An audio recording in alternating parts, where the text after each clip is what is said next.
so strong enough.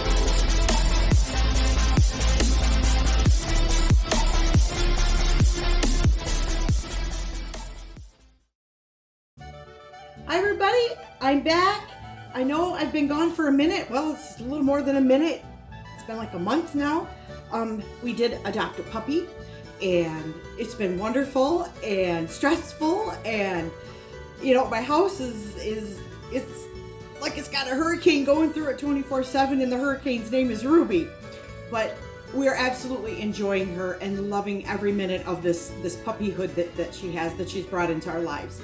But I am back today, and we celebrate something in the Upper Peninsula and northern Minnesota. We celebrate something called St.Urho Day. And St.Urho Day is the day before St. Patrick's Day. It's like an extension of St. Patrick's Day. I'll read you a little bit about it if you don't know what it is. Not a lot of people do, because you know it is more of a way northern thing. The Finnish people, it's their fictional saint that goes with St. Patrick's. So I'm just going to read this little bit here for you, and that'll give you a little bit of an idea of who he is and why he came to be. St.Urho is a fictional saint of Finland, created and elaborated by Finnish Americans in North Minnesota in the 1950s. To celebrate their heritage and extend celebrations of St. Patrick's Day. His celebration is set to March 16th, the day before March 17th, feast day of St. Patrick. St. Patrick's Day feast is a celebration by Irish Americans, whom there are also many in Minnesota. So we, you know, there was kind of this, well, we're Finnish and we're Irish, and you know, let's make the party last like one day longer. That's how I looked at it, okay? It's like, okay, you got St. Patrick's Day, the Finnish people are gonna have St.Urho, and we're all gonna get together and drink beer for 2 days straight. That's how I looked at it. But whatever, it's great. But today I'm gonna celebrate St.Urho by making something called a creamy blueberry tart or pie. I only say tart because it's not called a tart, but wanting to use a spring foam loaded paint. I don't even know what because I'm a cast iron person. Y'all know that by now. Whatever this is, the bottom comes up. So, but that tells me it's more of a tart than a pie. But who am I to judge? I don't know. I'm not anybody to judge. And I'm a little bit rusty, so because like I said, I've been away for a little bit. But we're gonna go and we're gonna get started on the crust first. And the one thing that it does say is to use butter to butter the spring loaded pan, I guess it's called. Something like that. But I'm not going to use butter to do that. I'm just going to use my Baker's Joy because I like this. I know it's tried and true, and I know it's going to work. So I'm going to read the ingredients because I've never made this before. So I'm going to do that. And just for a further note, I'm not going to eat it today. Wyatt will be home tomorrow, and he'll be helping me make our St. Patrick's Day feast dinner for St. Patrick's Day. So this is going to be the dessert, and then Wyatt's going to help me make the dinner, and then we'll show you what everything looks like tomorrow. So on with the ingredients. I'm going to go ahead. I'm just going to tell you what the ingredients are, and then I'll have to flip to the back to see how we're supposed to put them together. So it calls for 1/4 cup plus one. See, I told you I'm rusty. I'm getting there. I'll get back there, I promise. I can't promise you how better I'll get, but it should be better than this. Anyway, you're going to need 1/4 cup plus 3 tablespoons of unsalted butter, 1/3 cup plus 1 tablespoon of granulated sugar, 1 large egg, 2/3 cup of rye flour, 2/3 cup of all-purpose flour, 1 teaspoon of baking powder, and a pinch of cardamom. And that's going to be the crust. That's going to be our crust. So we're going to go ahead and we're going to get our crust ready. And it said to turn the oven on to 375 before you even start. So I'm just gonna go ahead and do that, and then I'll be right back. So the first thing it says to do is to cream together the butter and sugar until it's fluffy. So that's what we're gonna do. Now my butter is room temperature, so this should go pretty easily. We'll speed up the video so that you don't have to watch this. All this creaming together.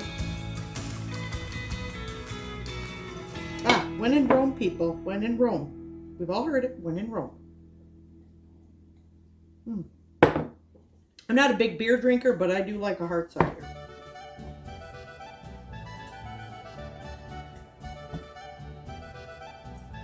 Maybe I should use my hand mixer for this. It doesn't specify that, but I think I'm going to, just so that it goes a little bit faster. Okay, so I creamed together the butter and the sugar, and I think this is about as light and fluffy as it's gonna get. God, I can't imagine doing that by hand. Jeez, I'm taking a coon's age. Okay, now it says to add in egg and mix. So here's my one egg. And I think I'm just going to keep using the hand mixer to do this. Next, we're going to stir in the flours and the pinch of cardamom and baking powder just until it's into an edible ball. Oh, pliable, not edible. Don't ever eat raw egg. Okay. Oh, I'm way out of practice here. Oh. All right. So basically all the dry ingredients go in. But I think I need some more of this. Okay. Now I'm not going to use my mixer to do this because I think this should probably be done by hand. Oh, Ruby, Ruby, Ruby, Roo. She's over there looking at me like, what are you doing? Who are you talking to, woman? I'm talking to YouTube land. All right, I think I'm gonna start using my hands now to get it into a dough form. A pliable ball, not an edible ball. A pliable ball.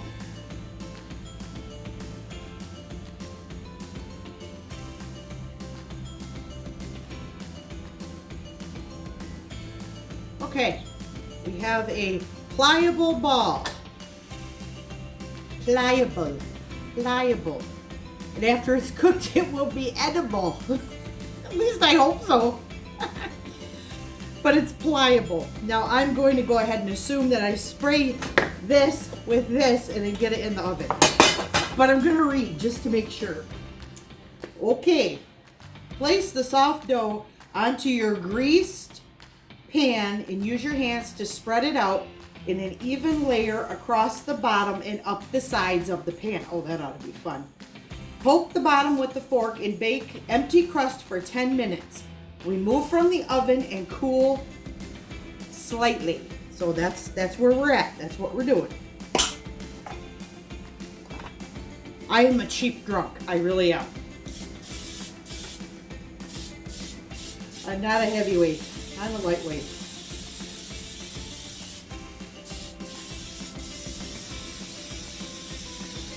All right. Sprayed on. Get this stuff out of the way so y'all can see the mess I'm making. Okay. Now I'm going to take my pliable little ball here, and I think I'm just going to kind of roll it out a little bit with my hands. Try to get it kind of flat. Maybe I'll take the rolling pin to it just to make it a little easier. It doesn't say to do that, but to me that just makes sense. So, I mean, I wouldn't add any flour to it or anything, but just kind of get it roughly the form of the pan.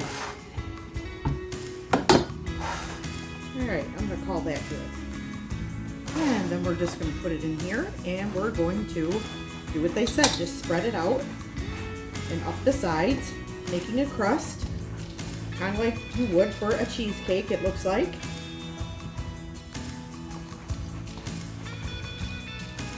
Might not be perfect, but that's okay.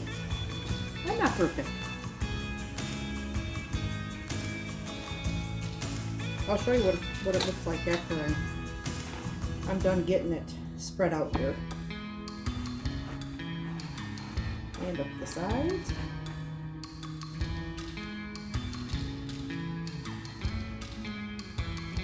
I'm working on it. I'm doing it. I'm doing the best I can, people.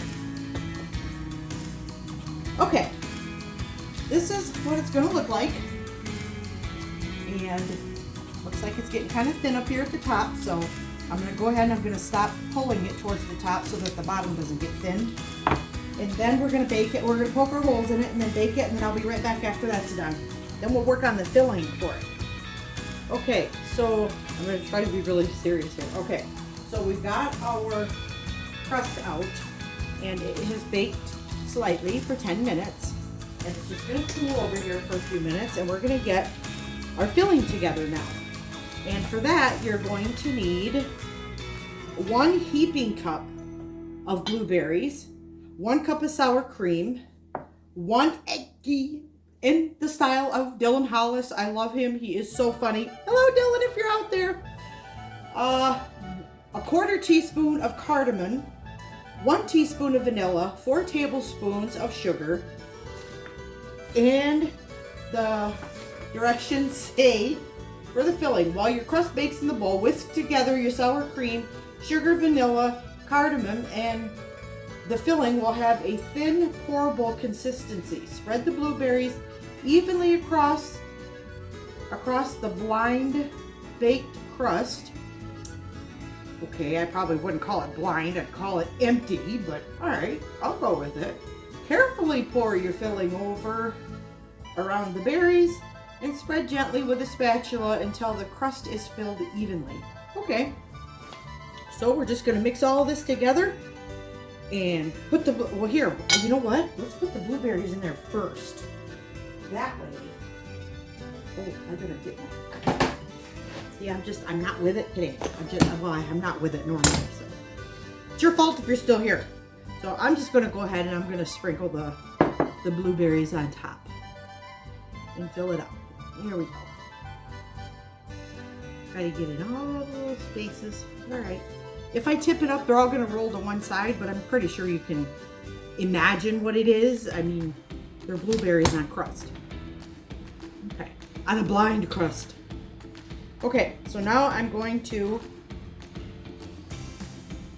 mix everything together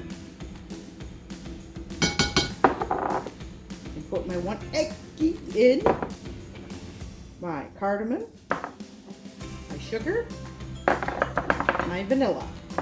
And again, I think I'm going to take this over to the hand mixer because I think it'd just be easier to do and it'll come out a lot creamier. Okay, so I got all of this creamed together. So it's the good stuff. It's pretty runny, like they said it was going to be. And then I'm just going to go ahead and I'm going to pour it over the blueberries. Try and stand this. Let's see.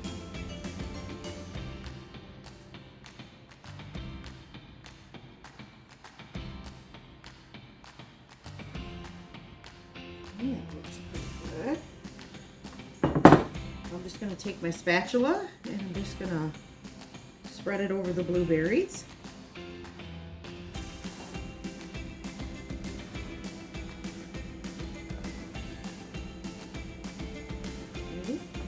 That looks good. I'm going to tip it up here a little bit so you can see what it looks like, but it kind of reminds me of an upside down cake, but not really. You know, it's kind of along those lines, but not really. But that's it. Hopefully you saw it. I'm here by myself, so without supervision. For my husband's lack of better judgment, I shouldn't have been left unsupervised today because it's St.Urho's Day and I am having a few. All right, just call me the drunken baker or something. Okay, okay, it says carefully return Carefully return to the oven and bake for 20 to 30 minutes according to your oven, or until the edges are golden brown and the filling around the edges is set. The center should not look look like uncooked liquid, but neither too dry and firm. Okay, so I gotta keep a close eye on. Gotta find that happy medium somewhere. Remove from the oven and cool at room temperature for about 30 minutes. Serve warm or at room temperature with ice cream or whipped cream if you like. Maybe with an extra few berries on top and a bottle of beer. Oh, imagine that. No, it doesn't really say that, but why not? See you in a few. So we're out of the oven and we're cooled down, and it looks really good and it smells really good. I haven't popped it out of its form yet. But it's totally loose in there, so I know it's gonna pop right out just fine. But like I said, we're not gonna have this right now. We're gonna have it tonight, tomorrow for St. Patrick's Day. When Wyatt's home and he's helping us, this is gonna be our dessert. So this is what it looks like, but I'll cut it up and take a picture of it and have it together with our meal. And I want to apologize to my husband for him having to edit this hot mess today. I have sobered up a little bit, so I'm a lot better now. But I'm not the one that has to do the editing. Anyway, we'll see you tomorrow for St. Patrick's Day. Have a good one, guys. It's so strong enough.